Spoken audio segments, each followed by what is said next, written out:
ಇನ್ನು ಜೈಲಲ್ಲಿ ಕೊಲೆ ಆರೋಪಿ ದರ್ಶನ್ಗೆ ಅದ್ದೂರಿ ಆತಿಥ್ಯವನ್ನು ಕೊಡಲಾಗ್ತಾ ಇದೆ.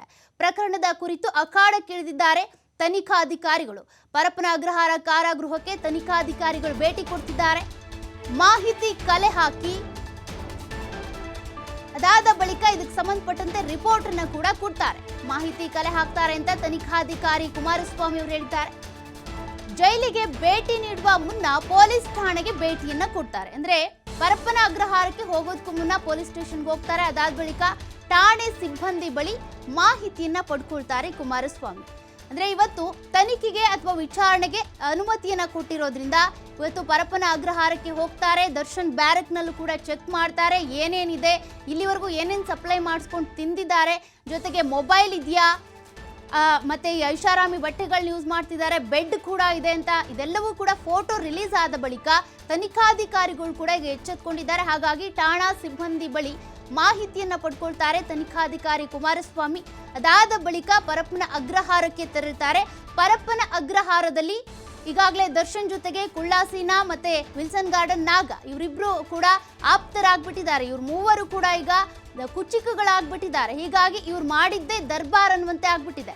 ಹಾಗಾಗಿ ಇವತ್ತು ತನಿಖಾಧಿಕಾರಿ ಕುಮಾರಸ್ವಾಮಿ ಅವರು ಮೊದಲು ಪೊಲೀಸ್ ಸ್ಟೇಷನ್ಗೆ ಹೋಗ್ತಾರೆ. ಇದಕ್ಕೆ ಸಂಬಂಧಪಟ್ಟಂತೆ ಏನೇನು ಮಾಹಿತಿ ಸಿಕ್ಕಿದೆ, ಏನೇನು ಫೋಟೋಗಳು ರಿಲೀಸ್ ಆಗಿದ್ದಾವೆ, ಏನೇನು ಆರೋಪಗಳಿದೆ, ಮೊಬೈಲ್ ಇಟ್ಕೊಂಡಿದ್ರು ಅಂತ ಹೇಳ್ತಿದ್ದಾರೆ, ವಿಡಿಯೋ ಕಾಲ್ ಮಾಡಿದ್ದಾರೆ ಅಂತ ಹೇಳ್ತಿದ್ದಾರೆ, ಜೊತೆಗೆ ಸಿಗರೇಟ್ ಸೇದ್ರು ಅಂತ, ಮಗ್ಗಿದೆ ಅಂದ್ರು, ಚೇರ್ ಹಾಕೊಂಡು ಕೂತಿದ್ರು, ಇದೆಲ್ಲದಕ್ಕೂ ಸಂಬಂಧಪಟ್ಟಂತೆ ಮಾಹಿತಿಯನ್ನ ಮೊದಲು ಪಡ್ಕೊಳ್ತಾರೆ.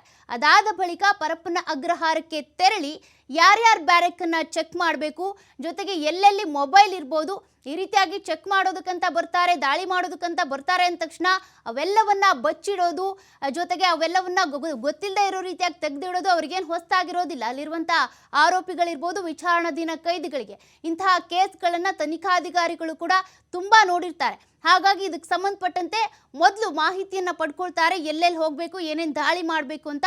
ಅದಾದ ಬಳಿಕ ಇವತ್ತು ದರ್ಶನ್ ವಿಚಾರಣೆಯನ್ನು ಕೂಡ ಮಾಡ್ತಾ ಹೋಗ್ತಾರೆ.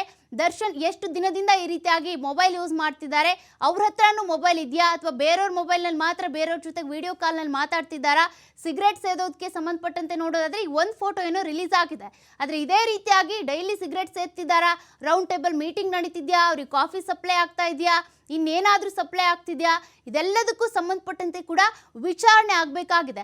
ಹಾಗಾಗಿ ಇವತ್ತು ತನಿಖಾಧಿಕಾರಿ ಆಗಿರುವಂಥ ಕುಮಾರಸ್ವಾಮಿ ಅವರು ಅಲ್ಲಿ ಹೋಗ್ತಾರೆ ಪರಪ್ಪನ ಅಗ್ರಹಾರಕ್ಕೆ. ಅಲ್ಲಿ ಹೋದ ಬಳಿಕ ಗೊತ್ತಾಗುತ್ತೆ ಇನ್ನು ಏನೇನು ದರ್ಶನ್ ಅವರ ಬ್ಯಾರಕ್ಕಲ್ ಇದೆ, ಜೊತೆಗೆ ವಿಲ್ಸನ್ ಗಾರ್ಡನ್ ನಾಗ ಇರ್ಬೋದು, ಕುಳ್ಳಾಸೀನಾ ಇರ್ಬೋದು, ಇವರೆಲ್ಲರೂ ಕೂಡ ಅವ್ರ ಜೊತೆಗೆ ಇರ್ತಿದ್ದಾರೆ. ಅವ್ರ ಜೊತೆಗೆ ಇದ್ಕೊಂಡು ಬಹಳ ಆಪ್ತವಾದಂಥ ಬಾಂಧವ್ಯವನ್ನು ಬೆಸೆದುಕೊಳ್ತಿದ್ದಾರೆ. ಹಾಗಾಗಿ ಇವತ್ತು ವಿಚಾರಣೆಯನ್ನು ನಡೆಸ್ತಾ ಹೋಗ್ತಾರೆ. ಇನ್ನು ಪರಪ್ಪನ ಅಗ್ರಹಾರ ಜೈಲಿನಲ್ಲಿ ಆರೋಪಿ ದರ್ಶನ್ ದರ್ಬಾರ್ ಜೋರಾಗ್ತಾನೆ ಇದೆ. ಇದಕ್ಕೆ ಸಂಬಂಧಪಟ್ಟಂತೆ ಫೋಟೋ ವಿಡಿಯೋಗಳು ಕೂಡ ಸಾಕ್ಷಿವಾಗಿ ಸಿಕ್ಕಿದ್ದಾವೆ. ಹೀಗಾಗಿ ಸಿಎಂ ಭೇಟಿ ಮಾಡಿದ್ದಾರೆ ಗೃಹ ಸಚಿವ ಡಾಕ್ಟರ್ ಜಿ ಪರಮೇಶ್ವರ್ ಅವರು. ಡಾಕ್ಟರ್ ಜಿ ಪರಮೇಶ್ವರ್ ಅವರು ಸಿಎಂ ಸಿದ್ದರಾಮಯ್ಯನವ್ರನ್ನ ಕೂಡ ಭೇಟಿ ಮಾಡ್ಕೊಂಡು ಬಂದಿದ್ದಾರೆ. ಘಟನೆ ಬಗ್ಗೆ ಮಾಹಿತಿಯನ್ನ ಕೊಟ್ಟಿದ್ದಾರೆ ಗೃಹ ಸಚಿವ ಡಾಕ್ಟರ್ ಜಿ ಪರಮೇಶ್ವರ್ ಅವರು. ಈಗಾಗಲೇ ಇದಕ್ಕೆ ಸಂಬಂಧಪಟ್ಟಂತೆ ಗೃಹ ಸಚಿವರು ಹಾಗೂ ಸಿಎಂ ಸಿದ್ದರಾಮಯ್ಯನವ್ರನ್ನ ಸಾರ್ವಜನಿಕರು ಪ್ರಶ್ನೆ ಮಾಡ್ತಿದ್ದಾರೆ, ಯಾವಾಗ ಆಕ್ಷನ್ ತೆಗೆದುಕೊಳ್ತೀರಾ ಅಂತ. ಹಾಗಾಗಿ ಸಿಎಂ ಸಿದ್ದರಾಮಯ್ಯ ಅವರನ್ನ ಗೃಹ ಸಚಿವರಾಗಿರುವಂಥ ಡಾಕ್ಟರ್ ಜಿ ಪರಮೇಶ್ವರ್ ಅವರು ಭೇಟಿ ಮಾಡಿ ಬಂದಿದ್ದಾರೆ. ಅವ್ರ ಹತ್ರ ಇರುವಂಥ ಮಾಹಿತಿ ಇವ್ರು ಪಡ್ಕೊಂಡಿದ್ದಾರೆ, ಇವ್ರಿಗೆ ಗೊತ್ತಿರುವಂಥ ಮಾಹಿತಿ ಅವ್ರು ಹೇಳಿದ್ದಾರೆ. ಮಾಹಿತಿ ರವಾನೆ ಅಥವಾ ವಿನಿಮಯ ಕೂಡ ಆಗಿದೆ. ಇಲ್ಲಿ ನಿನ್ನೆ ಜೈಲಿಗೆ ಭೇಟಿ ನೀಡಿದ್ರು ಗೃಹ ಸಚಿವರಾಗಿರುವಂಥ ಡಾಕ್ಟರ್ ಜಿ ಪರಮೇಶ್ವರ್ ಅವರು. ಆಗ ಒಂದಷ್ಟು ಮಾಹಿತಿಯನ್ನ ಕಲೆ ಹಾಕೊಂಡು ಬಂದಿದ್ದಾರೆ. ಇಲ್ಲೇನೇನು ಸಪ್ಲೈ ಆಗ್ತಾ ಇದೆ, ಯಾರ್ಯಾರು ಇವ್ರಿಗೆ ಹೆಲ್ಪ್ ಮಾಡ್ತಿದ್ದಾರೆ, ಇವ್ರ ಜೊತೆಗೆ ಜೈಲಾಧಿಕಾರಿಗಳು ಯಾರ್ಯಾರು ಸಪೋರ್ಟ್ ಮಾಡ್ಕೊಂಡು ಬರ್ತಿದ್ದಾರೆ, ಇದೆಲ್ಲದಕ್ಕೂ ಅವಕಾಶ ಕಲ್ಪಿಸಿಕೊಡ್ತಿರೋರು ಯಾರು, ಇದೆಲ್ಲದ್ರ ಬಗ್ಗೆ ಕೂಡ ಮಾಹಿತಿ ಪಡ್ಕೊಂಡಿದ್ದಾರೆ.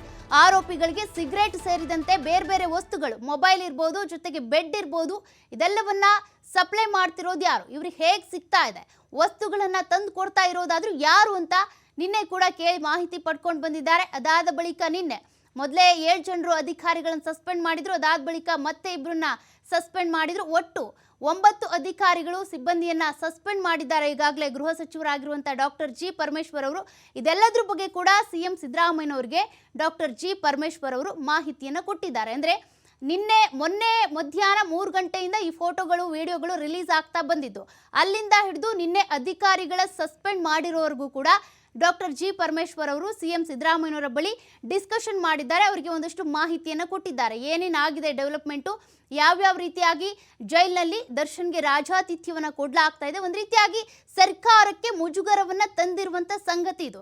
ಯಾಕೆಂದ್ರೆ ಕೊಲೆ ಆರೋಪಿ ದರ್ಶನ್ಗೆ ಈ ರೀತಿಯಾಗಿ ಪರಪ್ಪನ ಅಗ್ರಹಾರದಲ್ಲಿ ರಾಜಾತಿಥ್ಯವನ್ನ ಕೊಡ್ತಿದ್ದಾರೆ, ಸಿಗರೆಟ್ ಸಿಗ್ತಾ ಇದೆ, ಚೇರ್ ಹಾಕೊಂಡು ಆರಾಮಾಗಿ ಕುತ್ಕೋತಿದ್ದಾರೆ, ತಮಗೆ ಬೇಕಾಗಿರುವಂತ ರೌಡಿಗಳು ಸಹವಾಸ ಮಾಡ್ತಿದ್ದಾರೆ, ಬೇಕಂದಂಗೆ ದರ್ಬಾರ್ ಮಾಡ್ತಿದ್ದಾರೆ ಅಂತ ಅಂದ್ರೆ ನಿಜಕ್ಕೂ ಕೂಡ ಸರ್ಕಾರ ಏನು ಮಾಡ್ತಾ ಇದೆ, ಜೊತೆಗೆ ಈ ಕಾನೂನು ವ್ಯವಸ್ಥೆ ಬಡವರಿಗೊಂಥರ, ಜನಸಾಮಾನ್ಯರಿಗೊಂಥರ, ಸೆಲೆಬ್ರಿಟಿಗಳು ಅಥವಾ ರಾಜಕಾರಣಿಗಳಿಗೊಂಥರ ಅನ್ನುವಂಥ ಪ್ರಶ್ನೆ ಇರೋದ್ರಿಂದ ಸದ್ಯಕ್ಕೆ ಡಾಕ್ಟರ್ ಜಿ ಪರಮೇಶ್ವರ್ ಇದೆಲ್ಲದಕ್ಕೂ ಸಂಬಂಧಪಟ್ಟಂತೆ ಮಾಹಿತಿಯನ್ನು ಕಲೆ ಹಾಕಿದ್ದಾರೆ. ರಿಪೋರ್ಟನ್ನು ಕೊಡಿ ಅಂತ ಕೂಡ ಕೆಲ ಅಧಿಕಾರಿಗಳಿಗೆ ಸೂಚನೆ ಕೊಟ್ಟಿದ್ದಾರೆ. ಇವರಿಗೆ ಏನೇನು ಮಾಹಿತಿ ಸಿಕ್ಕಿದೆಯೋ ಅದೆಲ್ಲ ಮಾಹಿತಿಯನ್ನು ಕೂಡ ಸಿಎಂ ಸಿದ್ದರಾಮಯ್ಯನವ್ರನ್ನ ಭೇಟಿ ಮಾಡಿ ಹೀಗೀಗಾಗಿದೆ ಅಂತ ಅದ್ರ ಬಗ್ಗೆ ಮಾಹಿತಿಯನ್ನು ಕೊಟ್ಟಿದ್ದಾರೆ. ಸಿಎಂ ಸಿದ್ದರಾಮಯ್ಯನವರು ಕೂಡ ಇದಕ್ಕೆ ಸಂಬಂಧಪಟ್ಟಂತೆ ಏನು ಆಕ್ಷನ್ ತೆಗೆದುಕೊಳ್ತಾರೆ ಅದು ಕೂಡ ಸದ್ಯಕ್ಕಿರುವಂತಹ ಪ್ರಶ್ನೆ. ಈಗಾಗಲೇ 9 ಜೈಲು ಸಿಬ್ಬಂದಿ ಸೇರಿದಂತೆ ಅಧಿಕಾರಿಗಳ ಸಸ್ಪೆಂಡ್ ಕೂಡ ಆಗಿದೆ. ಇದೇ ರೀತಿಯಾಗಿ ರಾಜಾತಿಥ್ಯ ಮುಂದುವರಿತು ಅಂದ್ರೆ ಸಾರ್ವಜನಿಕರು ಹೀಗೆ ಸುಮ್ಮನೆ ಇರೋದಿಲ್ಲ. ಯಾಕೆಂದ್ರೆ ಪ್ರತಿಯೊಬ್ಬರು ಕೂಡ ಕಾನೂನಿನ ಮೇಲೆ ನಂಬಿಕೆ ಇಟ್ಕೊಂಡಿರ್ತಾರೆ. ಈಗಾಗಲೇ ನಂದೀಶ್ ಅವರ ತಂದೆ ತಾಯಿ ಯಾವ ರೀತಿ ಮಾತನಾಡಿದ್ರು ಅಂತ ನೋಡಿದ್ರಿ. ಲಕ್ಷಗಟ್ಟಲೆ ಕೊಟ್ಟು ನಮಗೆ ವಕೀಲರನ್ನ ನೇಮಕ ಮಾಡೋದಕ್ಕಾಗಲ್ಲ ಅಥವಾ ಅವ್ರನ್ನ ಬಿಡಿಸ್ಕೊಂಡು ಬರೋದಕ್ಕಾಗಲ್ಲ. ಅವ್ರು ಜೈಲ್ಗೆ ಹೋಗಿರೋದು ದರ್ಶನ್ಗೋಸ್ಕರ. ದರ್ಶನ್ನೇ ಬೇಕಿದ್ರೆ ಬಿಡಿಸ್ಕೊಂಡು ಬರಲಿ, ನಾವು ಬಿಡಿಸೋದಕ್ಕಾಗಲ್ಲ ಅಂತ.